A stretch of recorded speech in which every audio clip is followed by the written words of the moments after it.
po ng nakalahad dyan sa atin ay pag-uusapan po natin yung announcement o yung mangyayari po na pagsisilang sa ating Panginoong Hesus. No? The birth of the Lord Jesus foretold. Ito nga pong teksto natin ay sa Lucas. Ang pinaka-main point ng message, mga kapatid, sa section na to ay yung pong katotohanan na para po ikatutupad ng mga pangako ng ating Diyos, tatawag po siya ng mga taong tutugon sa kanyang mga plano ng may pananampalataya. Aariin na lubos, na tama at totoo ang kanyang sinabi. And here, gentlemen and ladies, the Lord God finds a perfect example in a Galilean teenager named Mary. So yung pong pinaka-main point ng ating pag-uusapan. At maganda po kayo mga kapatid, baka mamaya kinakalabit na kayo ni Lord, parang hindi nyo napapansin. Kasunod po niya, dago ko na. Pagka hindi pa kayo umayon sa kanyang plano. No? At ang mga susing talata sa ating pag-uusapan ay doon po sa mga verses 31 to 33. At ang sabi po rito mga kapatid ay wika niya,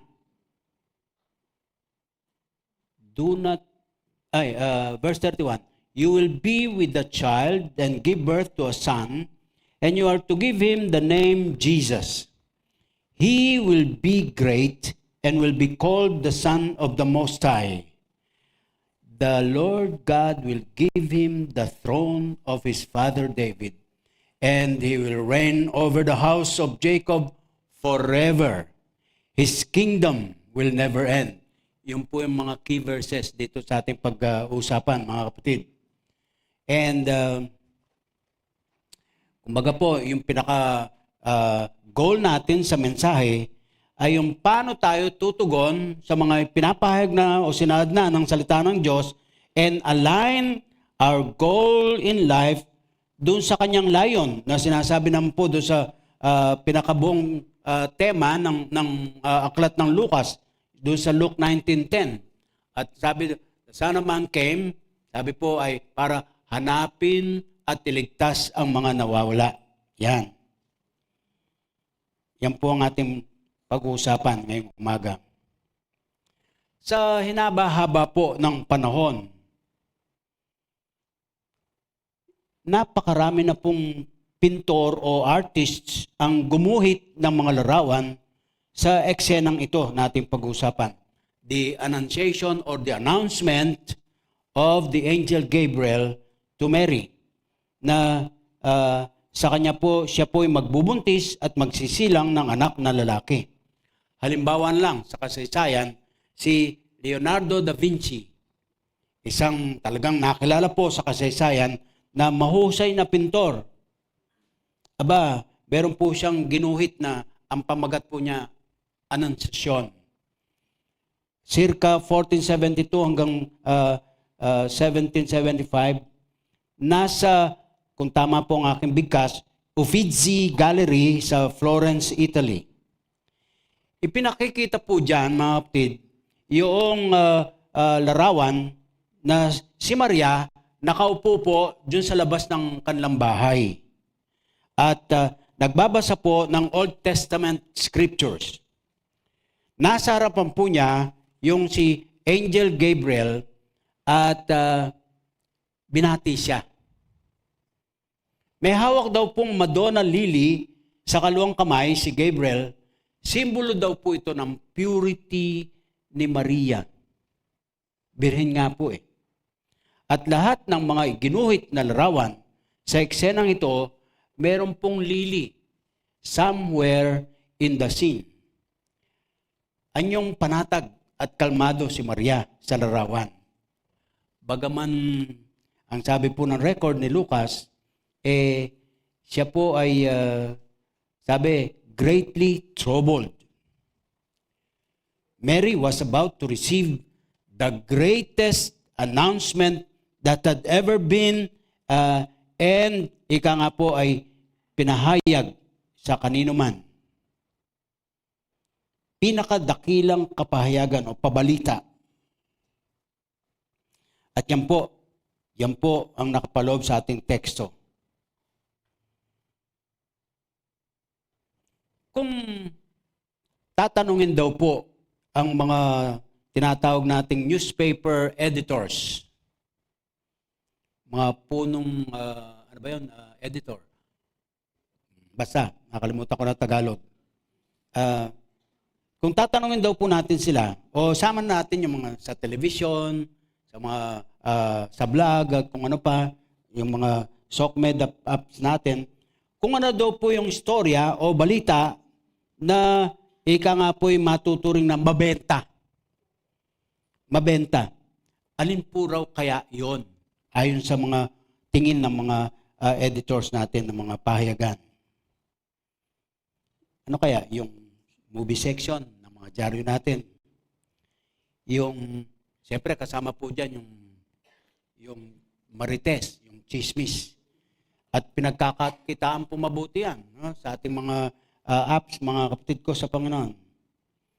Halimbawa na lang, pasintabi sa mga mababanggit kong mga pangalan kasi naman ay kilala naman po ito sa lipunan, Boy Abunda, Lolit Solis. Kahit na may sakit na dinadialysis, tira pa rin ng sulat ng mga tungkol sa kwento ng mga... tapos si Christy Permini. Isama na po natin dyan yung aking bubuit. Sa sports kaya o sa larangan ng pag-awit o musika, K-pop, Pinoy pop, sa politika kaya, no? At marami, iba-iba. Alin po kaya dyan ang pwedeng sabi mabenta pagdating sa pagbabalita? Breaking news. Eksklusibo. Kapamilya, kapuso, kapatid, bakit sa 702 ay radyo pa lang po, kagapay. Hindi naman siya nakikipag-compete sa iba. No? So, sasabihin, una niyong narinig dito sa MCF. Marami, no? Scoop. Yan. Ang masaklap po dito, mga kapatid, ano man yung may tuturing na pinakamabenta sa balita, mga kapatid. People have read into this text, no? Have read into this text, story, no? All sorts of things that are not there. And have failed to notice the really important things that are there. Napakalaki pong kaibahan ito, mga kapatid. Oftentimes, people read anything at all, and primarily the scriptures, binabasa natin ng kasulatan, tayo naglalagay ng gusto nating makita doon na hindi naman sinasabi. Sa halip na yung dapat na raon, makikita natin. Malaki pong kaibahan yun, mga kapatid. Ulitin ko lang yung pangusap. People have read into the story all sorts of things that are not there and have failed to notice the really important things that are there. Napansin po ba natin ng basahin and I recommend this, mga kapatid, na pamilya, lalo na itong Christmas seasons, basahin po natin ang aklat ng Lucas. Meron tayong couple dito na isa sa mga latest nilang kagawian ng pagbabasa ng Biblia, the Book of Luke, itong season na to. Subukan nyo po, mga kapatid, pamilya. Paunti-unti, babasahin nyo po ang aklat ni Lucas. At makikita po ninyo, mga kapatid ko, yung nagsimula si Lucas sa kanyang pagsulat by setting aside, side by side, two similar stories regarding John the Baptizer and the Lord Jesus.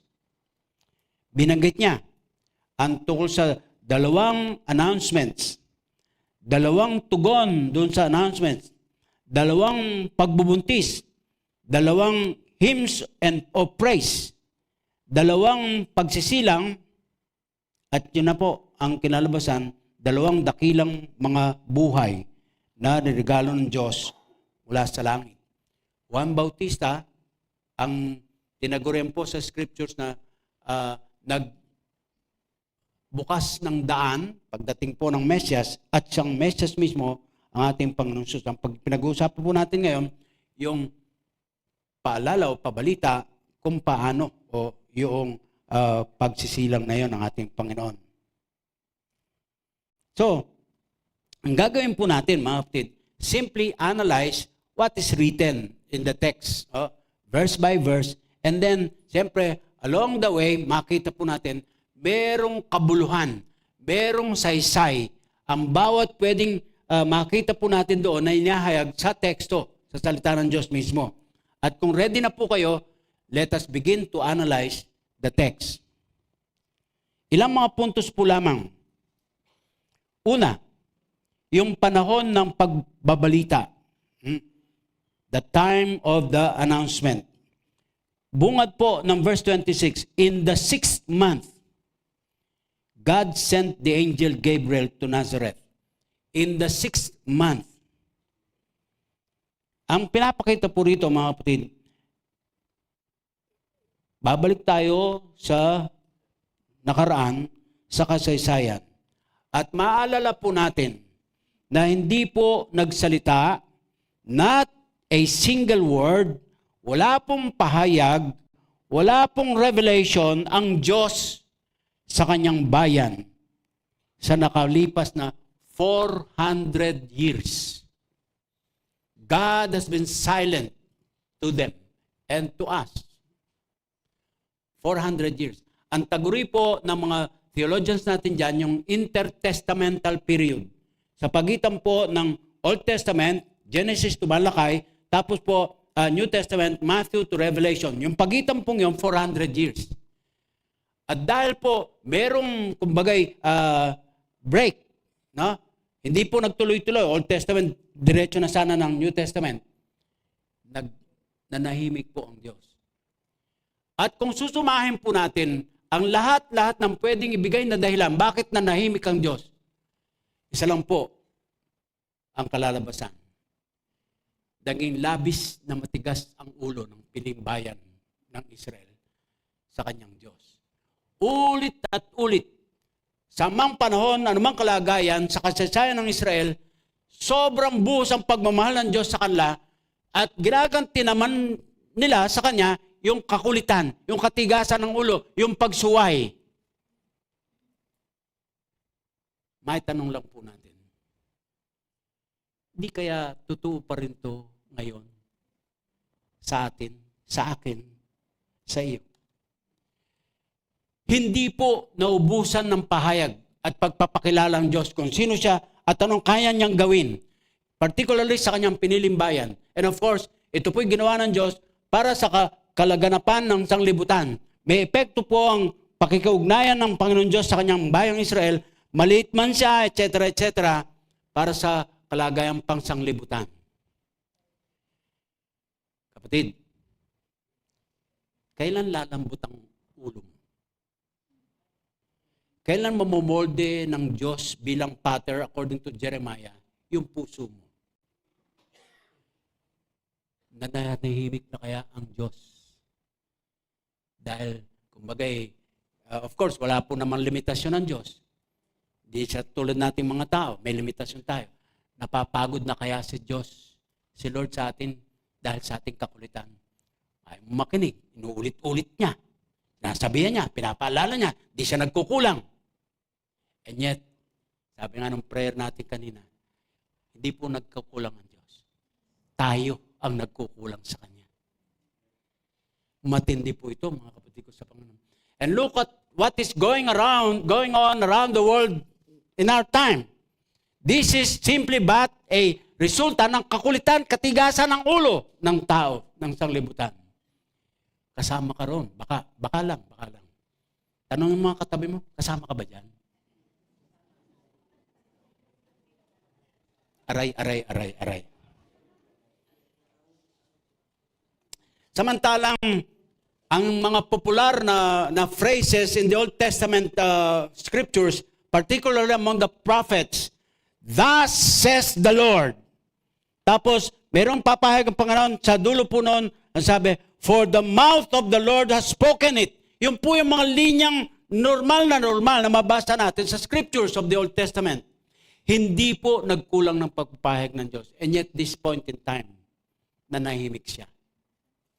Kung kaya nung magbabalita na, sinugo ng Panginoon Diyos ang Anghel Gabriel doon sa dalagang si Maria, sabi niya, ang sabi po ni Lucas, the greatest announcement mula nung manahimik ang Diyos for 400 years. Meron po matinding pinahayag. At bumalik na nga po yung kagandahan ng kapahayagan ng Panginoon. Meron siyang pambihirang gagawin. Hindi lang kay Maria, hindi lang kay Jose, hindi lang sa unang pamilya, kung tawagin natin, kundi sa buong sanglibutan.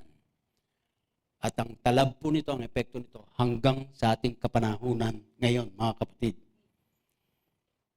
Ulitin ko lang po, hindi po nagkulang ang Diyos sa pagpapakilala niya sa kanyang bayan. Hindi po basta sinunod ng Israel, naging makulit siya, ika nga po'y tigas ng ulo ang kanyang pinairal, time and time again. Yung aklat ng Malakay, the last book of the Old Testament, it simply contains 4 chapters. Maikli siyang may tuturing. Pero mga kapatid, meron pong 2 section dyan na lagi ko pong nagagamit sa mga seminars on couples and family. Yung Malakay chapter 2 at saka Malakay chapter 4. Allow me to review to you yung pong mga nakita kong mga insights mula doon sa kapahayagang yon. Please, hihingi ko ng extra time ninyo para po makita natin to. Turn back to Malakay. Malakay chapter 2 muna tayo. At ang pinag-uusapan po dito, aplikasyon ay tungkol sa ugnayang mag-asawa. At again, relevant po ito sa atin. Kumbaga, lalo na sa mga kabataan natin, talagang hindi lang ho basta martilyo na ang aking gamit eh. Maso na. Chapter 2, verses 15 and 16. Has not the Lord made them one? In flesh and spirit they are His. And why one? Because, tingnan niyo po yung mabuti mga kapatid, He was seeking godly offspring. So, guard yourself in your spirit and do not break faith with the wife of your youth. I hate divorce, says the Lord God of Israel, and I hate a man's covering himself with violence as well as with his garment, says the Lord Almighty. So, guard yourself in your spirit and do not break faith. Sa likod po ng kapahayagang ito, meron pong matitinding mga kahulugan sa atin, mga kapatid ko sa Panginoon. Both parents and their youth, their young teenagers, particularly. Parang ang kabuuan ng Malakay po kasi parang paghahayag po ng may hugot si Lord nga sa kanyang bayan. Parang may pinagseselosan siya at kung ano pa. At sabi nga po, itong susunod na chapter 3, dito natin mababasa yung Malakay 3:10 na sabi, subukan niyo ako sa bagay na ito ngayon. Yung pag-ikapo. Kasi ang hindi po nag-ikapo, nagiging magnanakaw kay Lord. Yung pong pahayag ng salita ng Diyos. So, hindi po ako ang nagsasabi nun. Si Lord. So kapag hindi ka nag-ikapo at panay, pagkano, ay naku po.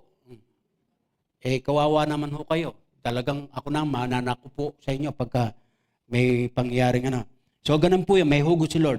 At pagdating po dito, parang ipinag-aambing niya yung exclusive relationship ng Diyos at ng bayang Israel sa pag-aambing po doon sa exclusive relationship ng lalaki at babae na kinasal na mag-asawa. At ito mga prinsipyo.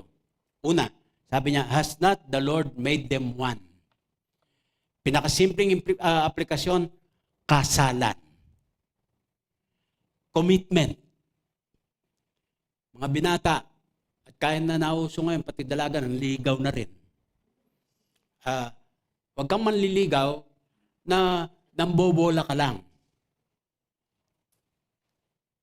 Totohanan ito kasi ang harapin mo, pakakasalan mo siya, so commitment po yun. Wala nang bawian po yun. For life na po yun. Kaya sabi ng iba, nagbibiro, life sentence yung pag-aasawa. Habang buhay na yan. Has not the Lord made them one? Kasalan. Kaya hindi ko po natatawag na mag-asawa, hindi pa kasal, kahit na mayroong mga anak na or whatever. So kung gusto nyong mailagay sa tama at makatwiran ang inyong kalagayan bilang pagsunod sa ating Panginoon, pakasal. At hindi po kailanman isusuko ang conviction na ito ng salita ng Diyos. While you are welcome in a church, like katulad sa atin, pero mga kapatid, huwag naman nating abusuhin yung prinsipyo na hindi natin nasusunod, kapatid ko. So ang sabi niya, has not the Lord made them one? Kasalan. In flesh and spirit, they are His. Kristiyano sa Kristiyano. Bakit hanggang ngayon? Pinoproblema pa rin na maraming simbahan, yung kabataan, na Kristiyano, nakipag-ugnayan sa hindi Kristiyano. Paano yan? Nabanggit ko pa naman kay Queen kanina na, pag-pray mo nga, medyo hinihingal-hingal ang pakiramdam ko. Ngayon, parang mapapalaban yata ako.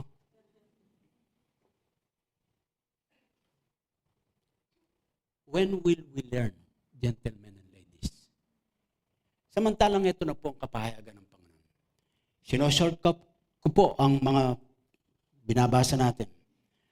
Ang sabi pong patuloy ng talata, in flesh and spirit they are His. Kristiyano sa Kristiyano. Why one? Bakit niya pinag-iisa ang lalaki at babae? Dapat po lalaki at babae ang kinakasal. Ewan ko sa inyo, ano ba? Sigurado ba kayo sa inyong kasarian? Taas po ang kamay ng totoong lalaki. Yung, alam niya, lalaki siya. Yan. Merong mga hindi nagtaas. Mas marami yata yung hindi nagtaas ng kamay. O yung mga babae, taas ang kamay. Sigurado naman pala kayo, bakit naman pipilitan nyo pa yung, kala ko, lalaki ako, yun pala. I'm a girl. Yan. At ang tanong po, why one? And please, realize this. Pag ang Diyos ang nagtanong at siya ang sasagot, siguraduhan. Hindi tayo bubulahin ni Lord sa kanyang salita. So, why one? Ito ang sagot ni Lord sa kanyang sariling tanong. Because He was seeking godly offspring. A lot of times, dito ko po sinasabi sa seminar, a lot of times, minimiss out natin yung keyword. Ano ang keyword? Godly. Hindi lang sabi, because He was seeking offspring. Yung bang katunayan na talagang magkakaanak ka. Yan. Hindi ho. Ang gusto ng Lord, hindi lang basta magkaanak, kundi godly. Godly. At ito ngayon yung prinsipyo ng ating mga pagsisikap, mga tatay ng tahanan, mga nanay, kung paano natin mapapalaki yung ating mga anak sa makadiyos na pamumuhay. At simple lang po, filosofiya ng Diyos tungkol sa bagay na yan. Simple. May bibigay mo lang sa iyong anak kung anong meron ka. Meaning, kung ikaw'y makadiyos, natural, pwedeng maasahan, palalakayin mo ang anak mo sa makadiyos na paraan. Kung hindi ka makadiyos, sasabihin mo sa anak mo, dapat mabuhay kang makadiyos. Sabihin mo muna sa sarili mo yan. Simple lang po. Kung bawat linggong dumadaan, meron kang ipapalagay na liliban muna ako, napagod ako sa bowling kahapon. Liliban muna ako, kapatid, nakita ng anak mo, lumiban ka. Iisipin nun, wala naman palang pinagkaiba, pwede naman palang mag-absent. Bakit sa trabaho, ayaw kang mag-a-absent? Not even mahuhuli. Ano kaya? Bawas puntos kaya, bawasan ang ating mga attendance.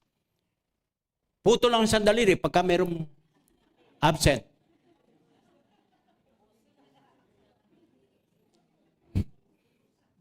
Baka po dumating sa punto, pagkamay ko sa inyo, wala na lahat yung mga daliri. Sa dalas ba na ng absent? Nako, hindi po ganun ang biyaya ng Diyos, kapatid ko sa Panginoon. Pero nagkakatuwaan po tayo dahil ito po matindi eh. Ang dali nating makaligtaan yung prinsipyo na ng Diyos. So sabi niya, ito yon, because I was seeking godly offspring. And then patuloy pa niyang sinasabi, kapatid ko sa Panginoon, wika niya, so guard yourself in your spirit and do not break faith with the wife of your youth. Wala pong hiwalayan. Wala pong iwanan. Wala pong pagkalaylay na yung muscle ng ating partner at dati banat ang mukha talagang ngayon laglag ang mga parang yung leg ng baka na mayroon pong so anong mangyayari dyan? Iwan mo na. Wala ka ng sigla, wala ka ng gana. Mantalang noon ay talagang pinagbiyayabang mo. Talagang girlfriend ko yan. Ngayon lumayo-layo ka nga. Amoy lupa ka na. Nako. The next one. Chapter 4. The last chapter. Verses 5 and 6. Ito po, matindi rin po ito, no? Mga kapatid. Ano lang po, nagre-review lang po tayo. First point pa lang po yun, 20 points yung nakahanda ng message. 5 and 6. Chapter 4. See, I will send you the prophet Elijah before that great and dreadful day of the Lord comes. He will turn the hearts of the fathers to their children and the hearts of the children to their fathers. Or else, pansin niyo pong mabuti, or else I will come and strike the land with a curse. Matindi. The entire Old Testament scriptures end with this word, curse. Bakit po? Ang mensahe po rito, mga kapatid, sabi niya, see, I will send you the prophet Elijah before that great and dreadful day of the Lord comes. Pag-uusapan po natin ang tungkol sa day of the Lord, basically, alin po sa dalawa lamang pwedeng tukuyin yan. Glory, meaning, pag dumating po yung panahon, John 14, di ba? Sabi niya, huwag kayong matatako, mag-aalala. Kailangan akong umalis para ipagdako kayo ng dakong kalagyan. At pagka nagawa ko na yun, babalik ako para sunduin kayo. Anong gusto ko kasi? Sabi niya, gusto ko kasi kung saan ako naroon kasama ko kayo. Di ba, nagtanong isang alagad niya. Sabi kayo nang sabi sa akin kung saan kayo pupunta, pero di namin alam ang daan. Ano ang sagot ng Panginoon? John 14:6. I am the way, and the truth, and the life. No man comes to the Father but by me or through me. Malinaw ang kapahayagan ng Panginoon Jesus. So, sabi ng Panginoon dito, glory. On the other hand, pwede rin pong tumukoy ito, katulad dito, sabi niya, great and dreadful day of the Lord comes. Judgment. Judgment. Habang palapit ng palapit yung pagkakataon na yun, day of the Lord comes. Ito po yung panahon na tinutukoy dito. Naiinip tayo pagkapag-usapan natin ang pagbabalik ng Panginoon. Pero ang totoo po, katulad ng pahayag ni Peter, pagkakataon po ito na binibigay ng Panginoon Diyos sa sanglibutan upang ika nga po yung magbalik loob sa Kanya. Sabi ni Peter, the Lord is patient. Yung 1,000 taon, tingin ng Diyos dyan, 1 araw lang. O yung 1 araw, pwede niyang tingnan niya 1,000 taon. Pero yan po'y period ng pag-hihintayin ni Lord, magbalik loob ang tao sa Diyos. At may papel ang Kristiyano. Inuna kang tubusin Inuna kang iligtas ng Panginoon Diyos mula sa iyong pagiging makasalanan para ikay maging patutuo niya. Sino ba namang magulang? Ngayon na, kumbaga, masayang kasama dito ang anak, ayaw niyang makasama sa langit. Sino bang anak na ayaw niyang makasama yung kanyang kapatid kahit na nag-aaway sila sa mga simpleng mga bagay? Pero, ganun po ang Diyos. Bakit po? Sabi niya, He will turn the hearts of the fathers to their children and the hearts of the children to their fathers. Pagkakataon, binibigay sa atin. Kung isa sa mga pangunahing pinoproblema ng lipunan ngayon, kasama na po mga Kristiyano sa mundo, tungkol sa relasyon, sa loob ng tahanan, hindi magkasundo, merong hiwalayan, merong awayan. Nangyayari po yan kahit sa mga Kristiyanong pamilya. Bakit hinahayaan nating magtagal ang mga problemang ito? Samantalang, sabi niya, binibigyan tayo ng pagkakataon ng Panginoon, aayusin niya. He will turn the hearts of the fathers to their children and the hearts of their children to their fathers. May pagsasaayos ang Diyos na gagawin. At ngayon na po yun, kapatid ko sa Panginoon. Ngayon na po yun. Sabihin mo sa katabi mo, ngayon na yun. So, kung ikay mag-aasawa pa lang, abay, ayusin mo na sundin mo na ang prinsipyo ng Diyos kasi ngayon na yon. At kung ikay may pamilya na, may ugnayan na, tapos hindi kayo magkasundo, teka, ayusin niyo ang inyong ugnayan kasi ngayon na yung pagkakataon binibigay ni Lord. Sabi niya, before that dreadful day, great and dreadful day comes, or else, yan ang matindi, I will come and strike the land with a curse. Alam niyo, sa puntong ito, pwede na po tayong magwakas sa mensahe. Matindi na po yun kung nakikita niyo. Pero katulad ng Israel, baka ang sagot mo dyan, tigas ng ulo, di pansin, di sinusunod. Okay po ba? Okay? O, hinga muna malalim. Tinuro po sa akin yan, pinaalala sa akin ng doktor nung Biyernes. Ang tagal namin doon sa, 5.5 hours po kami naghintay para po doon sa paghingi namin ng clearance ng neuro. Bago daw po kami dumating sa kwento ng mga nakapila doon, tuloy nagkagulo-gulo yung sa records ng sekretary kung sino yung nauna. Akala nyo, tinanong ni ate na, pangilan ba kami, ma'am? Pang-13 po. Di kwento-kwento si ate na sa mga katabi. Ba, meron kapareho kami bilang pang-13. Pagkatapos po, natanong ni ate na yun sa pang-14. So, kasunod namin siya. Ba, meron pang isa pang-14 din. Ang gulo ng record. Although, meron pong nagpapaschedule na kasi, June pa lang. Kumbaga, mahaba po talaga. Meron po yatang inatake sa mga naghihintay.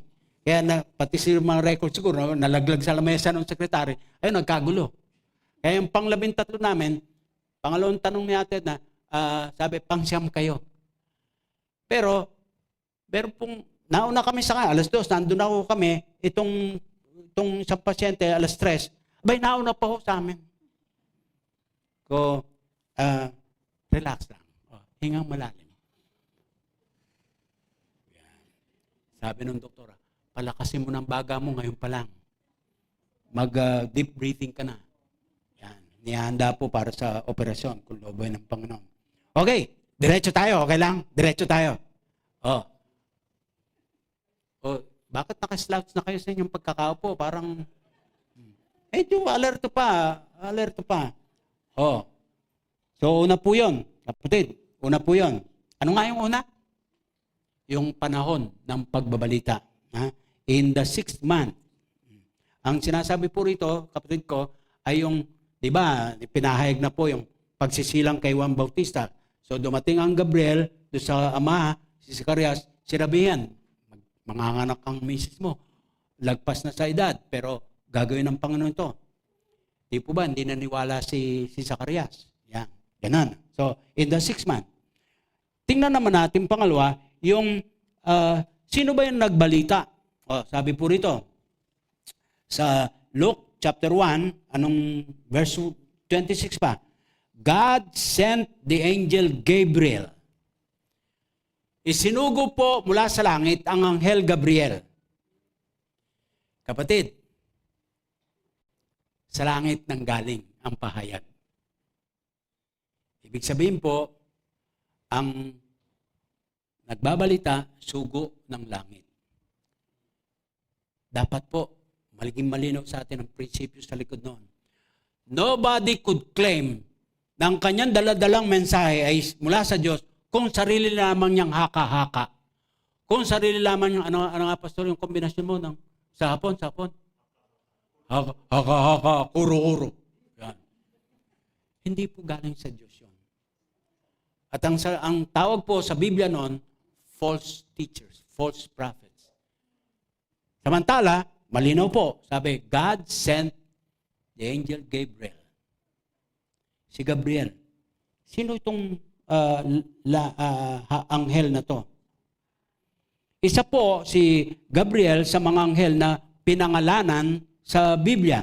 Yung isa ay si Michael, si Miguel. Hindi po yung sa bilog. Bagaman siguro, yun ang kanilang ginawang ano po.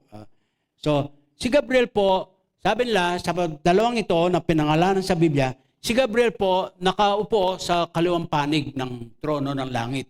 Si Michael sa kanan.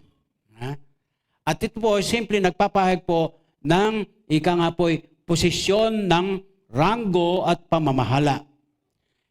As far as Gabriel is concerned, the Bible tells us, 2 beses nagpakita sa Old Testament kay Daniel, in particular, itong si Gabriel, para ipakita po kung ano ang mangyayari sa Day of Judgment, araw ng paghukom. At pangalawa, para bigyang karunungan at pagkaunawa si Daniel. That's found in Daniel chapter 8, verse 16 and chapter 9, verses 21 and 22. Sa New Testament, interestingly, nagpakita rin po si Gabriel at 2 beses daw po, ayon dito sa ating record. Nagpakita siya kay Zechariah doon sa templo. Pagkatapos po, sinabihan na yung kanyang misis, si Elizabeth, magkakanak. And then, 6 months later, he appeared to Mary to announce that she would become the mother of the Lord Jesus. 2 beses din. 2 beses din. Ikatlo na ating maobserbahan, yung lugar naman ng pagpapahayag o pagbabalita. Ang sabi po ulit ng verse 26, sabi niya, in the 6th month, God sent the angel Gabriel to Nazareth. Nazareth. Ito po ay tinagurian na isang agricultural village. Nayon. Hindi po syudad katulad ng alam natin ngayon na buhay lungsod. At karaniwan po matatagurian ng isang lugar na village kung meron po siyang 2,000 inhabitants. At di man po nasulat ito sa kasaysayan, halimbawa ni Josephus, isang Jewish historian, ay nasasabi po, malapit daw po ito sa ruta ng kalakal patungo sa Egypt na tinatawag po na Via Maris. Via Maris.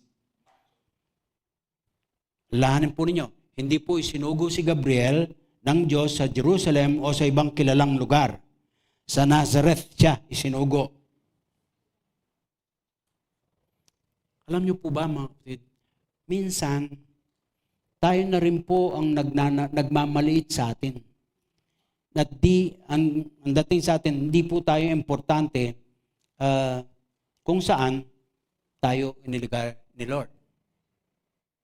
At kung magkagayon nga po, hindi tayo masaya sa ating kinalalagyan. Tayo na rin nagmamaliit sa ating sarili. Pasintabi po. Tingin natin, maliit tayo at di pansinin. At halimbawa, dito sa atin, ang turingan natin, magkakapatid, pamilya. So, yung ating mga kabataan, pasintabi, parang, ang hirap naman dito, pastor, parang, ang tingin namin, magkakapatid, pagkatapos asahan yung dito ako makapag-aasawa.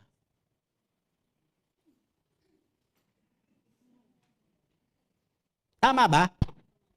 Tama ba yung aking obserbasyon? Pwede naman kung nagsisimula tayo ng isang sibilisasyon, nagsisimula pa lang, pwede mag-asawa mag-anak, di ba?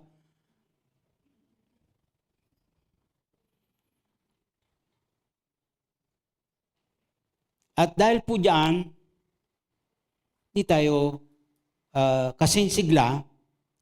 So, ang mabuti, mga kapatid, ito ang paalala ni Lord John. We don't just focus on the location. We all should focus on God. Hindi po yung lugar lamang ang mahalaga. Anywhere, God is there. So, hindi tayo magde-define ng laki o liit natin. Hindi po yung, kumbaga, mula sa punto de vista natin, dapat dito o dapat hindi. Anywhere, God is there. And I'm telling you, straightforwardly, our God is right in our midst, even right now. He wants you by His side. He wants you by His side. He knows, in fact, your address. Anong sinabi ng mga deliver? Anong sinabi ng ways na yan? Kay Lord, siguraduhan. Kasi alam niya kung saan ka nakatira. At kung meron siyang ipapadeliver sa iyo, siguraduhan. Right on time. Right on time. Kapat. Yung binalitaan. Sino ba yung binalitaan? Ang sabi po ng 26 again. In the 6th month, God sent the angel Gabriel to Nazareth, a town in Galilee, to a virgin pledged to be married to a man named Joseph, a descendant of David. At sabi po ng last part ng 27, the virgin's name was Mary. Mary. Si Maria. Sinabi po ni Lucas, tumungo si Gabriel sa isang dalaga, birhen. Ang word na birhen sa Greek Parthenos, nangangahulugan po a person who has not had sexual intercourse. Wala pong pakipagtalik pa. Sinabi pa ni Gabriel, ang birhen ay betrothed. Yung ugaling Hudyo na, kumbagay, ang malapit sa ating isipan dito, yung engagement. Engaged. Ang salita pong gamit ng iba dyan, taken na. Taken. Ibig sabihin po, na, kumbaga, kulang na lang po yung kasalan at saka wala pong sexual na pag-ugnayan, kilala na po sila sa buong lipunan, ginagalaw na mag-asawa na. Mag-asawa na. Liban doon sa, kasi po ang sistema sa kanilang ugali, as early as 12 or 13 years old, yung dalagita, pwede na pong maging katipan. Betrothal. So si Jose, pinakilala dito yung kanyang katipan. Tapos po, yung betrothal period, basically 1 year.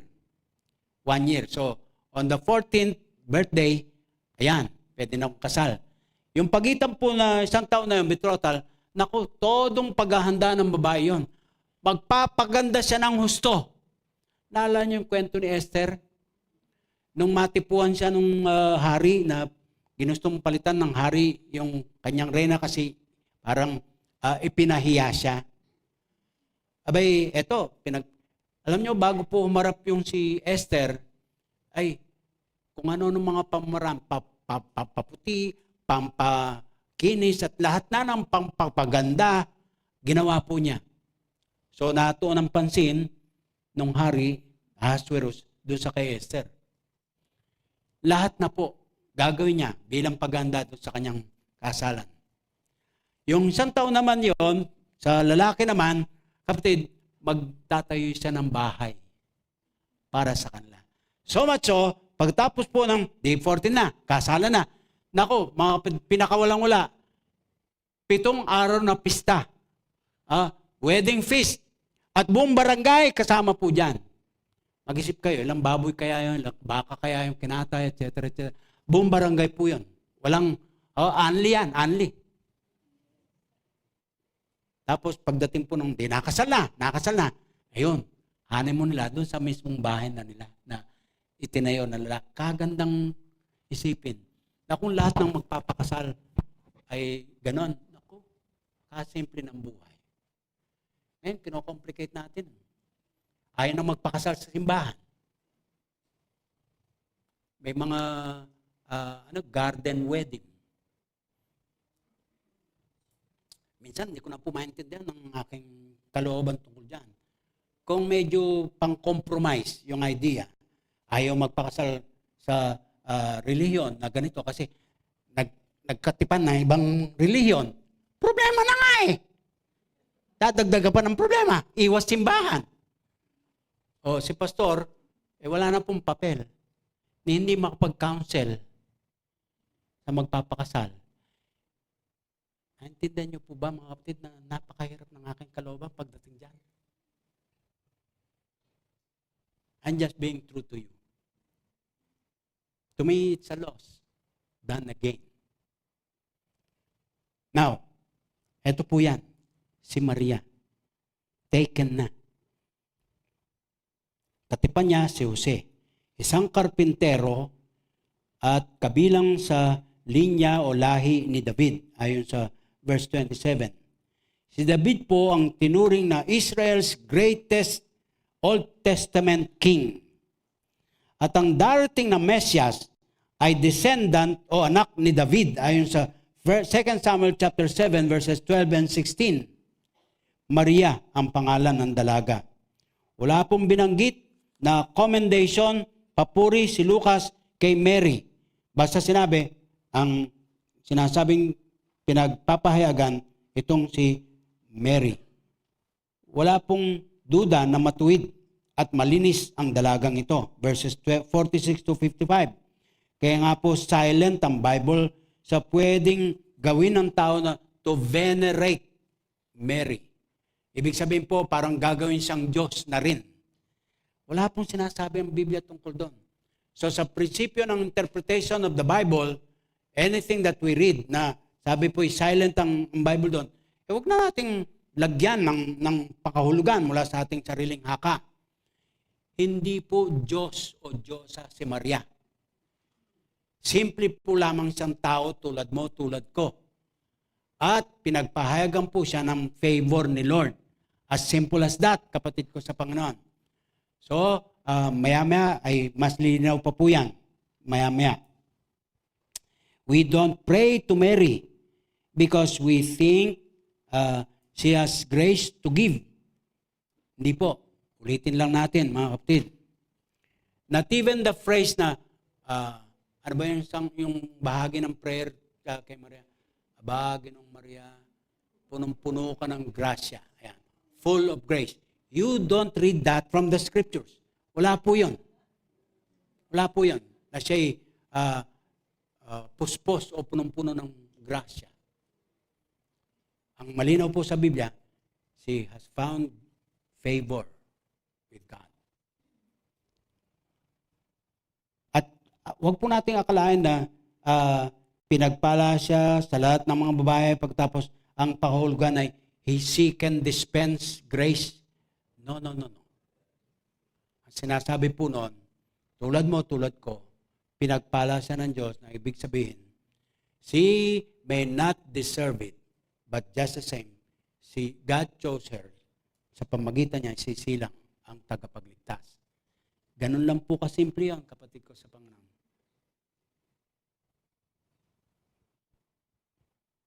In fact, si Maria, she is not without sin. Sa kanyang Magnificat, sa kanyang prayer ay Mary Song, sa mga bandang huli po nitong chapter 1, tinawag ni Maria ang Panginoon Diyos, my Savior. So may pagkilala siya, kailangan din niya ng tagapagligtas. Ang ibig sabihin po, aminado siya, makasalanan din siya. And, dagdag pa po ron, kapatid ko, hindi po nanatiling birhen si Maria. Di sinilang na ang Mesias by the power of the Holy Spirit. Walang kinalaman sa Jose dyan. So pagkasilang, naging mag-asawa na po, nagsama na sila, nagkaroon po ng mga anak pa. Kaya may kapatid sa laman o sa lupa ang Panginoong Hesus. Hindi po nanatiling birhen si Maria. Walang birhen forever.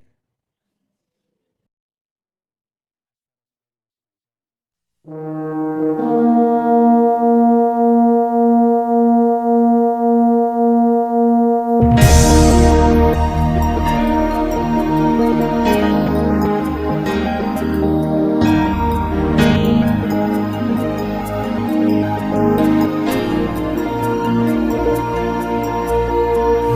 us your showcase, an attraction for you, that others may see who you really are, what you can do. And once they know you, they will love and serve you.